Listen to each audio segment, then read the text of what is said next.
आरती की आवाज से सभी जाग जाते हैं। ये क्या लगा रखा है आधी रात को? जाकर सो जाओ और हमें भी सोने दो। माँ जी, सुबह के 5 बज रहे हैं।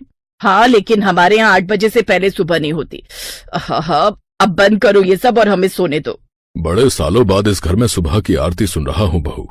जब मेरी माँ जिंदा थी तब वो करती थी, लेकिन रमोना ने तो कभी ये सब किया ही नहीं। आज मन को बड़ी शांति मिली। जीती रहो। फिर सभी सोने चले गए, लेकिन रीना घर के कामकाज में जुट गई। वो अपनी पहली रसोई भी बनाकर तैयार कर देती है। फिर सुबह 8 बजे।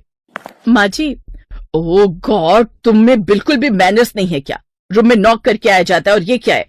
मैं आपके लिए चाय लाई थी। नो थैंक्स, मैं चाय नहीं जूस लेती हूँ। ठीक है, मैं अभी बनाकर ले आती हूँ। बहू ला, मैं तो चाय ही पीऊंगा। जी बाबूजी। फिर रीना अपनी सास को जूस लाकर देती है। रीना एक अच्छी संस्कारी बहू की तरह साड़ी में खूब खिल रही थी। वो घर के सारे काम भी अकेले ही करती है। दिन के समय। रमोना, तुम ये ऐसे कपड़े पहनकर कहाँ जा रही हो भाई? आज मेरी किट्टी पार्टी है, तो मेरा लंच मेरी फ्रेंड्स के साथ वही मॉल में ही है, एंड इसे गाउन कहते हैं। तभी रीना अपनी सास को ऐसे कपड़ों में देखकर बोलती है, लेकिन हमारे गांव में तो इस तरह के पर्दे टंगे होते हैं घरों में।